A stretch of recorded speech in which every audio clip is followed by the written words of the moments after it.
No, parang maano tayo, di ba? Tingnan natin yung picture na ito.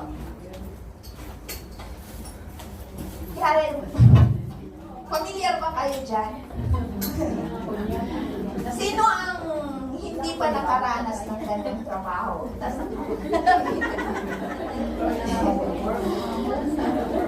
No, syempre, buhay OFW. Diyan po nauubos yung oras natin. Diyan po umiikot yung trabaho natin. Na kung minsan, kahit napagod na tayo, last week talaga sobrang hindi ko maintindihan, ibang-iba sa lahat. Sa 12 years na panungkulan ko sa amo ko, ibang-iba talaga last week. Kaya nanibago po ako. So kung minsan, kahit napagod na tayo, di ba kung sinabi ng amo, halika, hampay lang nalpas di trabaho, at damanon, ti ibagana. Ayab ni amo tagtangay kasi hindi po siya makakilos na mag-isa, lahat iabot mo sa kanya. Kasi dalawa nga ang laki yung operation niya, dalawa talaga. So, talagang as in na balda, hindi naman baldado. Kasi kahapon, nagpa-practice na parang robot na naglalakad kahapon. So, let's continue to pray for her. Na sana mapagaling yung sakit niya, yung sugat niya, para hindi po maging hadlang. So, dito, bilang OFW, dito umiikot, no? Yung oras natin, yung gawain natin. Pag nagbakasyon naman tayo sa Pilipinas,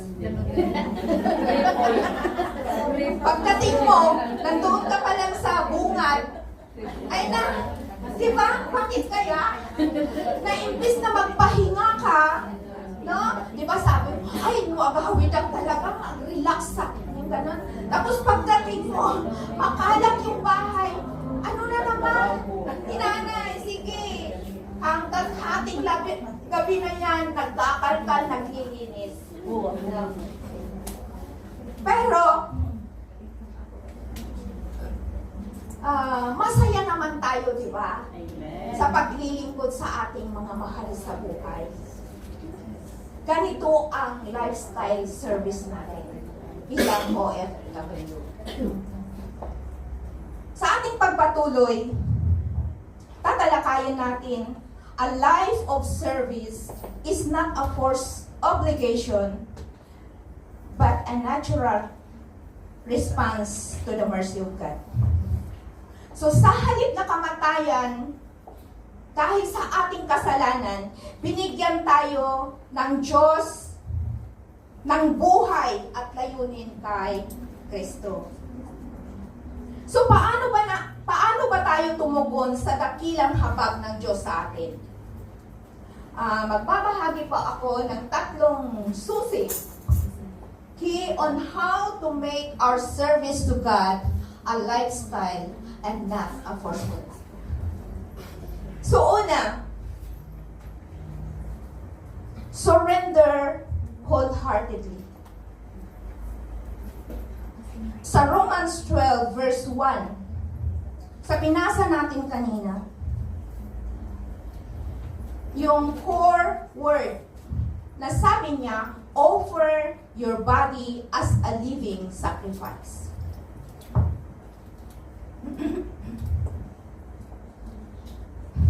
Diyan po natin hahangungin ang point natin. So sa Old Testament time, kung ma-remember ninyo, ang madalas na inaalay nila ay hayop para sa kapatawaran ng kanilang kasalanan at para makalapit sila sa presensya ng Diyos. Pero hindi po basta hayop, no? Ano ang sabi niya sa Exodus chapter 12 verse 5? Mababasa natin doon kung ano yung dapat na ialay na hayop. Sabi niya doon, mabasa natin doon yung lalaking tupa. 1 year, 1 taong gulang, no? Hindi pala pwedeng nga bakit nga hindi pala inaalay yung mga matatandang lamp, ano yun? Yung tupa, no? Hindi, yang, sabi niya. Dapat, sabi niya, walang kapansanan, no? Haan nga pilay, walang sakit, haan nga bulding, no? Sabi niya, ang mga animal na ito, hinihiwalay nila, nilalagay sa iba, sinisiparate sa mga kawan, no? Para sigurado po na walang dungis ang tupang iaalay sa Diyos at upang katanggap-tanggap sa Diyos. Sa New Testament, pagkatapos inialay ni Jesus ang kanyang buhay bilang kabayaran ng ating kasalanan, sa halip na yung bloodshedding, no? Wala na po. Sabi niya dito, sa verse na binasa natin, hinihikayat tayo ni Pablo, sabi niya, ialay ninyo ang inyong sarili bilang handog na buhay. Ang ating sarili. At bilang buhay na alay sa Diyos, we are to set apart for His purpose. Ano ang set apart na sinasabi niya dito? Set apart by God. For God. No? Set apart from sin and to holy life.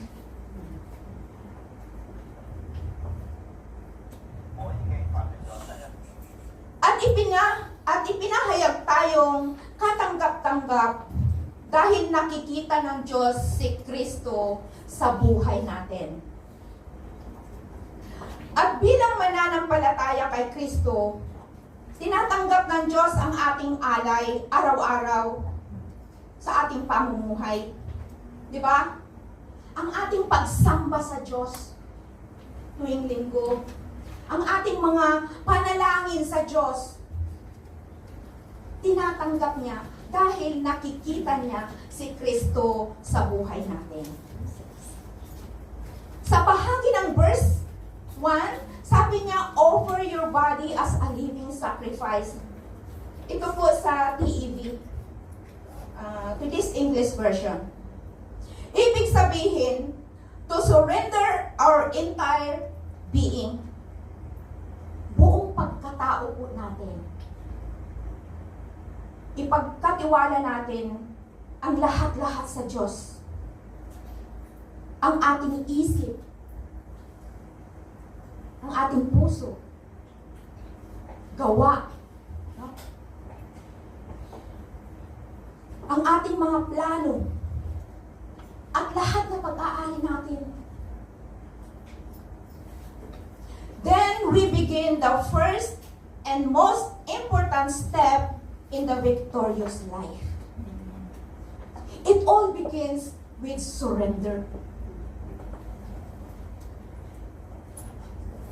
Ang buhay kasi natin, ang buhay po natin, ang pinakamahalagang handog para sa Panginoon.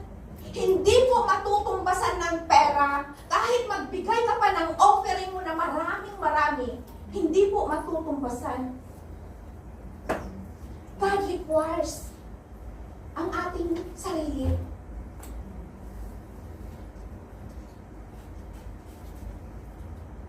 This is not a partial or occasional act, but a continual lifestyle of devotion. Hindi po pwedeng 50-50 ang pagsuko sa Diyos. Di ba? Lord, sabi natin, huwag mo munang pakialaman yung business ko. yung sideline ko, yung jowa ko, ano ba? Ang hindi natin isinusuko sa Diyos. Wala pong reservation. It's a call to offer every parts of ourselves, knowing that God desires all of us, not just pieces of our lives. Hindi lang yung bahagi ng buhay natin, hindi lang yung pagsamba natin dito tuwing Sunday, no? Hindi po sapat yun.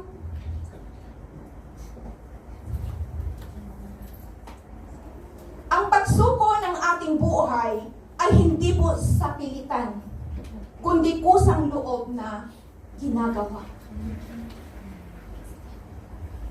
It must come from the heart that desires to honor God in all things. Sa lahat ng bagay. No? That's why surrender is an act of faith. It requires humility and understanding that God is sovereign.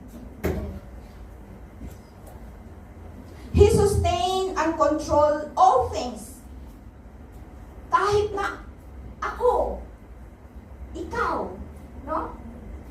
Ano man kahirap ang pagdadaanan natin, kahirap ang kalagayan natin,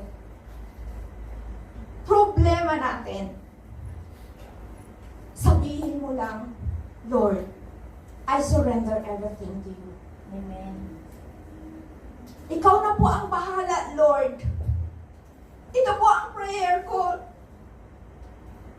Dahil ang hirap-hirap last week, ang hirap pala mag-alaga ng yung mga matatanda na kaya na-remember ko si Lisa. Pupunta lang ako ng CR. Andiyan yung amo ko. Ayaw niyang maiwan. Sabi ko, mag-ihi naman ako. Sabi ko, maihi na ako. Oh. Kasi may pinipindot na tumutunog doon sa para gusto niya siya na lang yung inaano na may sarili din akong pangangailangan. So talagang, Lord, sabi ko parang hindi ko na kaya makaw-awin ang stand. Sabi ko,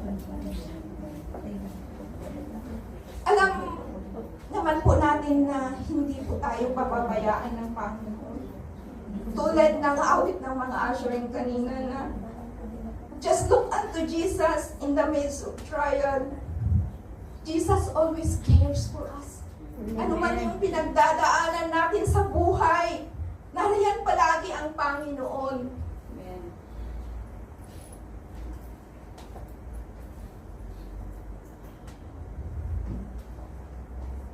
The Lord is showing how we need to stay close to Him.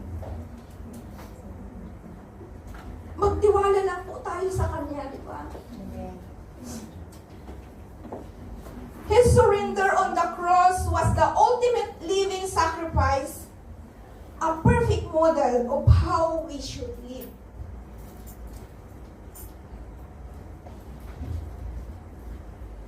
Ang totoong kalayaan ay bilang isang lingkod ni Kristo.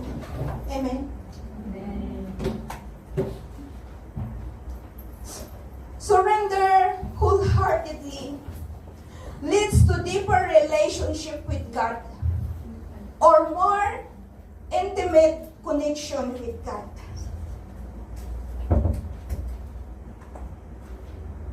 Pinapayagan tayong maranasan ang banal na Espiritu sa mas malalim na paraan. Ang banal na Espiritu po ang gumagabay sa atin. Umaaliw sa atin, di ba? Sabi ko, buti na lang andyan ang Panginoon. No? In times na ang dami nating pinagdadaanan, andyan yung comfort ng Panginoon.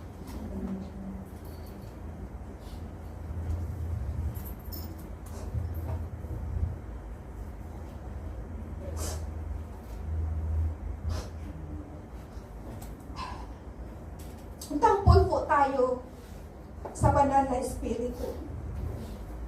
Dahil siya po ang nagbibigay sa atin ng kapayapaan na nagmumula sa pamumuhay na ayon sa kalooban ng Diyos.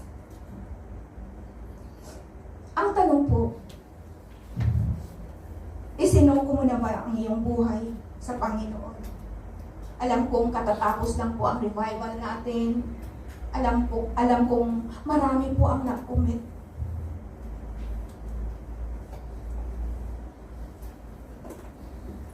O meron pang bagay o bahagi ng iyong buhay na ayaw mong isuko sa Kanya. Makita po natin ang image na ito. Sabi niya ng Panginoon, kung ano man yung hinihiling ng Panginoon sa iyo, ano man yung sinasabi ng Panginoon sa iyo na i-let go mo, sabi niya, just trust me. But I love it, God. Yeah. Alam ng Panginoon na may mga bagay na mahalaga sa ating buhay. No? Pero ang Panginoon, alam niya kung ano ang mas makakasira or mas nakakabuti sa buhay natin. Diba?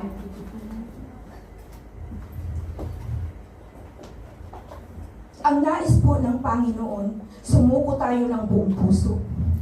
Offer every part of ourselves fully devoted to God. Pangalawang susi. Second, sanctify continually. Sa verse, mababasa natin doon.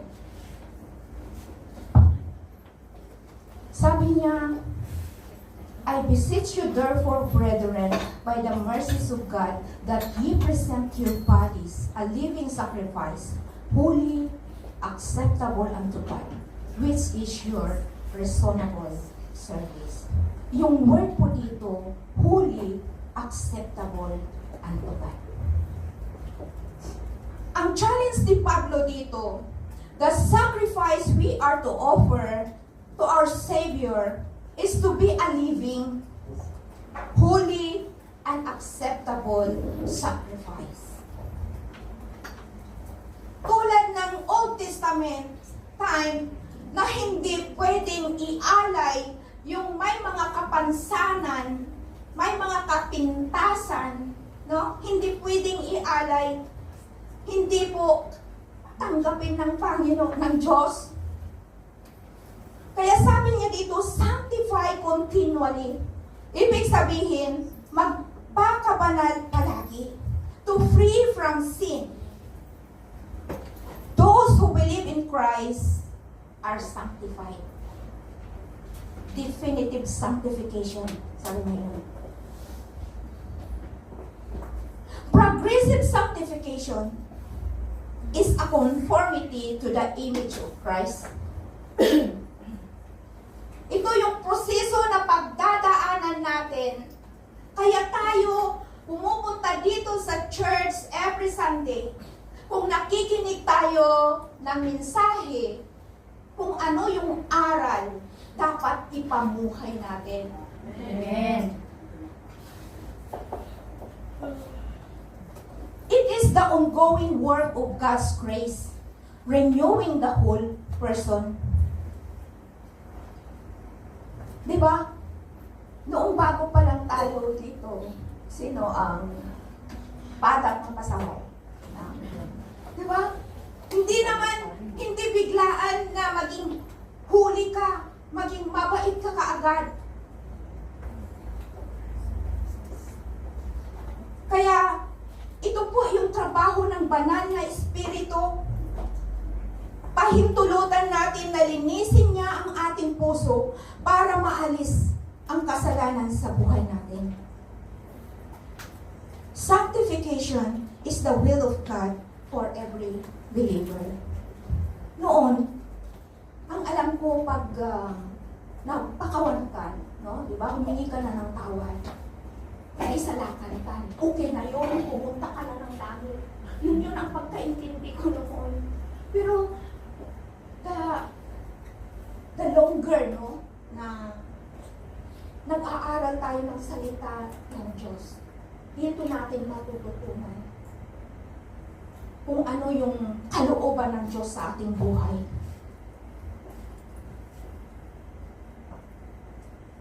Ito ang layunin ng Diyos, ang pabanalin tayo. God requires us to be holy. Sabi niya sa Hebrew 12:14, make every effort to live in peace with all men and to be holy. Without holiness, no one will see the Lord. Maliwanag po yan. Saan tayo nalaglag? Alin?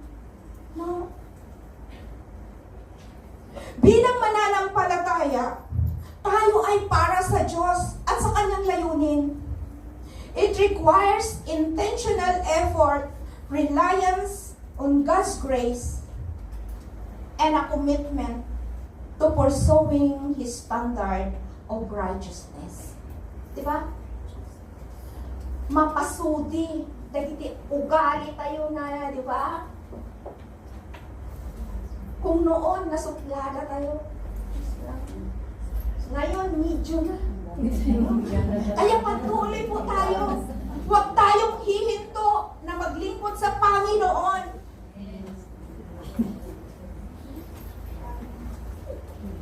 Kailangang iwasan natin ang mga evil influence o gawain ng mundong ito at gawin kung ano ang tama.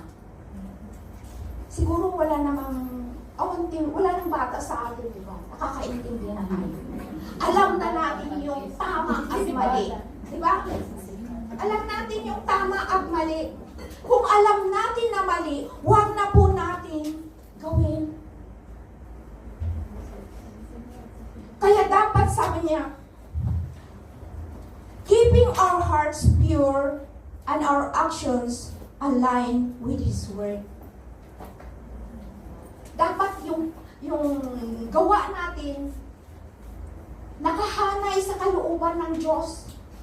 Kaya dapat oriented tayo sa ating Biblia, hindi sa ating cellphone. No? Baka mas memorize na natin yung ano-ano na yung cellphone. Natatawa ko kay Sheena. Pag ay ni Mama, bakitangkahan yung ganun. Kasi ang dami ko, nawala na naman kasi yung yung screenshot ko, paano na ito, paano na yung mga ko, nawala na lahat. Sabi ko kay Sheena, paano ko hanapin nandoon lahat? Sabi ko, ay nako, sabi niya, anak ko. Kaya ang hirap din, no? Ang hirap din pala yung hindi marunong sa Pero, mas mahirap kung hindi natin alam kung ano ang nilalaman ng ating Biblia. Dahil ang ating Biblia, yan po ang mapa natin, no? Para makarating tayo sa langit. Spend time with God through prayer to discover His will. Hindi kung mag-pray tayo kung minsan, Lord, dawat tayo nga, dawat, puro dawat, di ba, ipagbaba tayo, di ba? Kung minsan, hindi na natin pinapakinggan din ang Diyos. No? Kung nagpa-pray tayo, nakikinig ang Diyos. Pero kung nakikinig naman kayo ng Kanyang salita, ng mga mensahe o nagbabasa ng Biblia, pakinggan din natin yung sinasabi ng banal na Espiritu. Ito po ang paulit-ulit na sinasabi ng mga preachers, di ba? Kung na-observe ninyo sa mga pastor, na pray and read your Bible every day. No? Remember ba ninyo? To stay close to God every day, trusting and obeying Him. Noong ipinako si Jesus sa krus, sa halip na magalit sa nag-crucify sa Kanya, sabi niya, Father, forgive them, for they know not what they do. Diba? Kung minsan may mga, sa mga karanasan natin bilang OFW, at ang puno na sisingkot amon ti amo yun.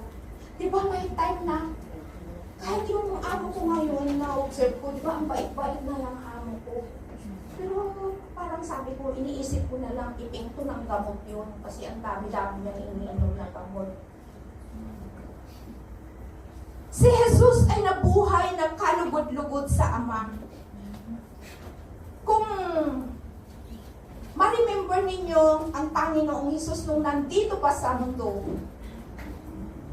natukso din siya, di ba? Ang dami ding pinagdaanan na tukso, na-tempt din ang Panginoon na tulad natin. Pero hindi po siya nagkasala. Kumusta tayo? Kung nandyan tayo sa labas, di ba? Ang dami din. Nararanasan niyo ba? Natitempt ba kayo?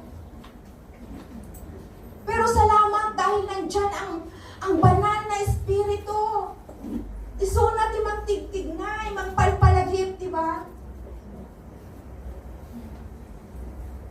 Jesus sets the standard for what it means to live a life that is acceptable unto God.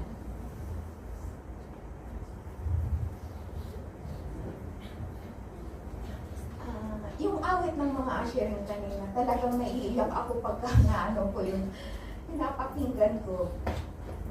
Salamat sa mga ushering. Sabi niya, look unto Jesus, for He is the perfect man. Diba? Ang ganda nung lyrics ng song, yung message ng song. Kaya dapat nating tularan ang Panginoon.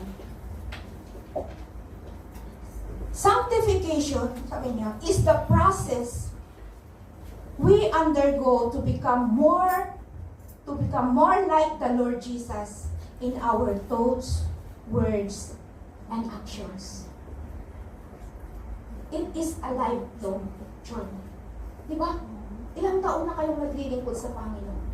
Simula nagsimba kayo. Siguro yung mga nag-start ng Sunday school na mga maliliit pa kahit kumakain ng ginagawa doon sa di ba yung mga anak natin hanggang lumaki.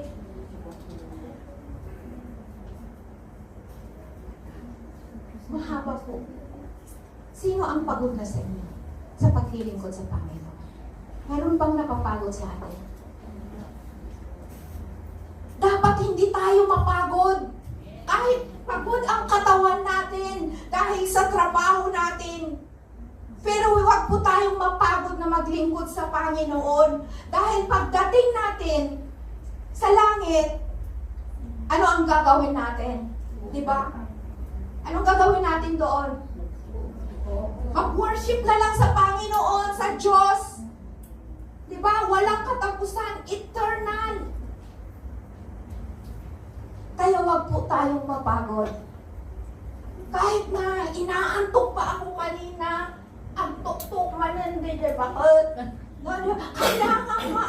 Kailangan mo pa rin nakasapsapa. Dati kasi, 7 akong lumalabas. Pag nag-swimming na sila, saka pa lang ako lalabas. Pero ngayon na ganyan si Ma'am, kinakatok na rin yung 6 o'clock pa lang. Kinakatok na yung pintuan ko. Disturbo ko na magtrabaho po natin yan. Hindi po tayo dapat mag-complain. Sabi ni Rick Warren sa kanyang aklat, faithful servant never retire. Pwede kang mag-retire sa iyong trabaho o karir, pero never kang mag-retire sa paglilingkod sa Diyos. Di ba? Yung mga matatandang pastor, uri hanga makikita, yung tatay ko, na worried ako sa tatay ko, kahit kasi yung right nga na mata niya, hindi na makakakita, pero pupunta pa rin ng linggo, at saka yung prayer meeting. No? Sabi niya, mag-stop na lang ako magpunta sa mga tribal, sabi niya, kung pamamatay na daw siya, hindi na siya makalakad, sabi niya. Kung hindi na ako makalakad, sabi niya, hindi na ako pupunta. Ay, mahirap sawayin. Pero sabi niya nga, wala pong mag-retire sa paglilingkod sa Panginoon. Habang may hininga, maglingkod po tayo sa Panginoon. Amen. Ang tanong, do you allow the Holy Spirit to sanctify you continually? Or have you become complacent in your walk? Naka-relax ba tayo sa ating pakikilakad? No? Kampante ba tayo? Kayo na po ang sasagot sa tanong.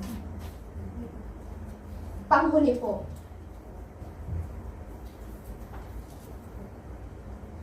serve willingly. May nabasa ako sa dumaan sa wall ko.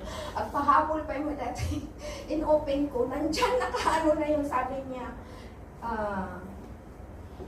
if you are waiting on God, sabi niya, do what the waiter do. Sabi niya, serve. Nabasa niyo rin ba yun? Sabi ko, Dito sa panghuli, sabi niya, yung core word dito, which is your reasonable service.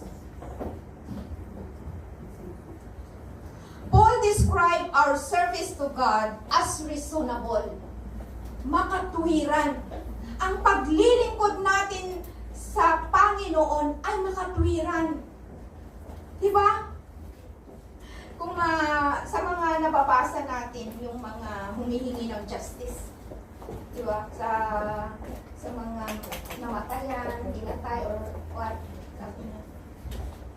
Kung buhay, kung buhay ang kinuha, di ba? Buhay din. Di ba ganun yung sa Saudi, kaya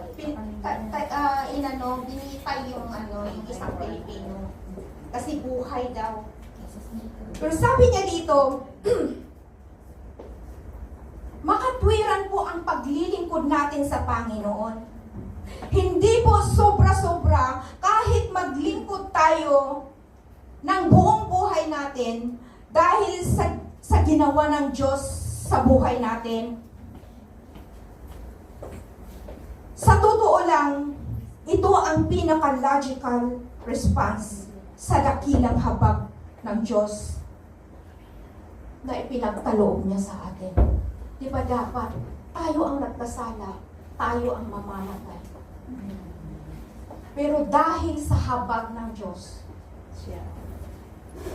na ipinagkaloob niya sa atin, kaya dapat lang nasuklian natin ng paglilingkod natin sa Kanya.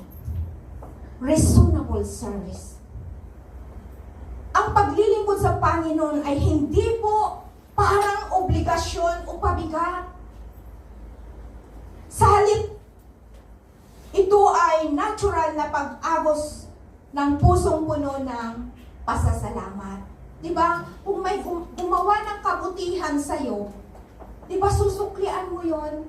Diba? Magpasalamat tayo.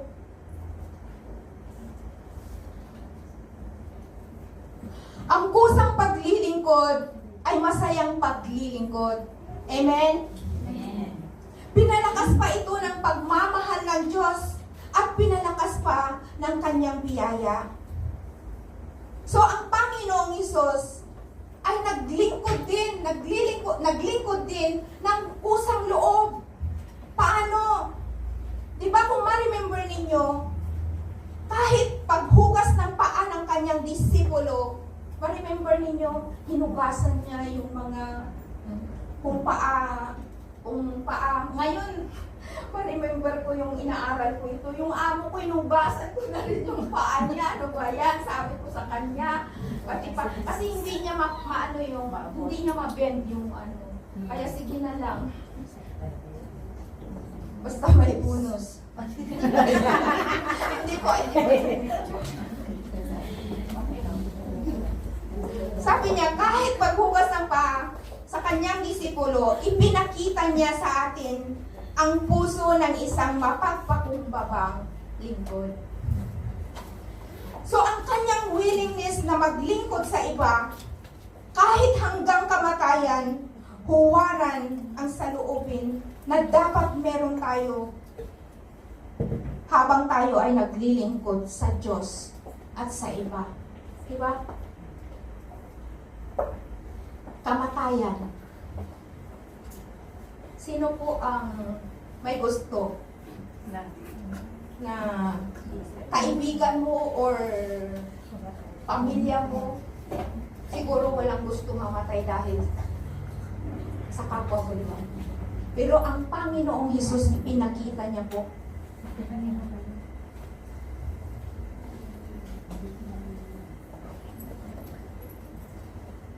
ang paglilingkod ay isang pagkakataon. Hindi lang responsibilidad. Diba? Tayong mga OFW, maraming gustong pumunta din dito magtrabaho, diba? Pero hindi sila nakakapunta. Kaya pagkakataon po ang maglingkod. Hindi lang, kung minsan iniisip natin na responsibilidad. Pero kung masaya ka sa ginagawa mo, hindi po mahirap. Sa Mark 10:45. Yan. Sa Mark 10:45, Jesus said, "For the Son of Man also came not to be served, but not to serve, and to give his life as a ransom for many." Kung ibibigay natin ang buhay natin kay Kristo, ang kanyang katungkulan bilang Panginoon ng ating buhay ay maipahayag sa paraang makapaglingkod tayo sa ating kapwa. Di ba ito ang palaging sinasabi sa atin? Kahit ang Panginoon, kung ma-observe ninyo noong nandito pa siya sa lupa, saan ba siya, ano ba yung tinutulungan ng Panginoon, yung pang mayayaman? Di ba kadalasan yung mga balo, yung mga mahihirap, yung mga orphan, di ba, yung mga walang pamilya.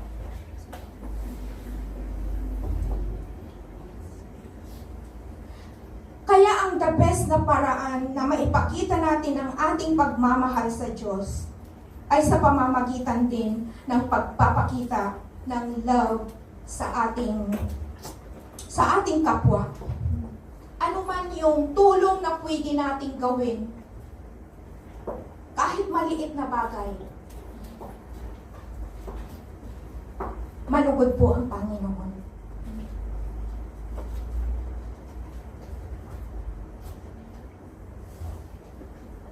Sabi ni Charles Spurgeon, "The best service we can render to God is to be completely devoted to Him."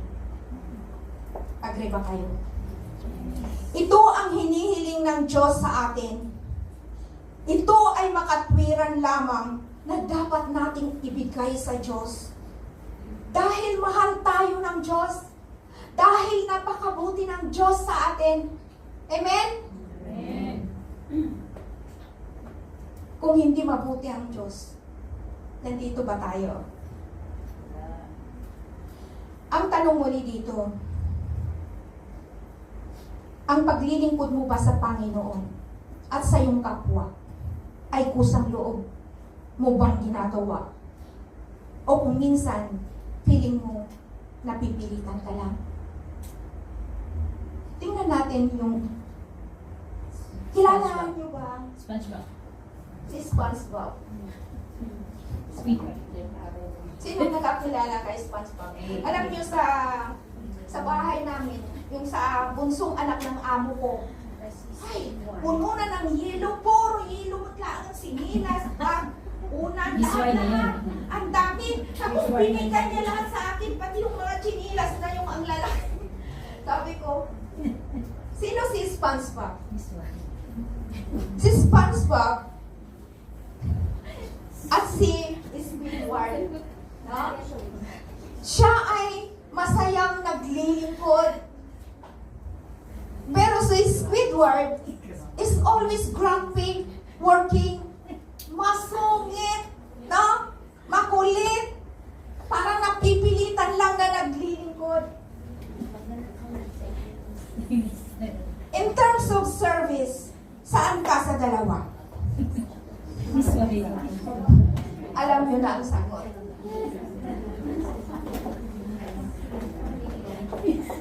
Sa ating conclusion, alalahanin po natin na ang paglilingkod sa Diyos ay makatwiran na pagtugon sa dakilang habag ng Diyos. At hindi po dahil sa mabubuting gawa natin. Hindi po ito mabigat na tungkulin, kundi masayang pribilehiyo. Service, surrender, and sanctification are not one-time events, but a lifestyle.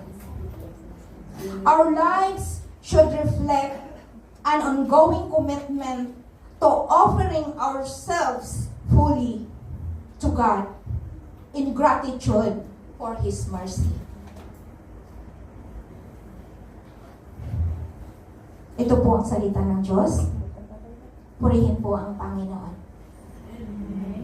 Bago po mag-closing prayer si Pastora, awitin po muna natin ang first stanza at coro in the service of the day.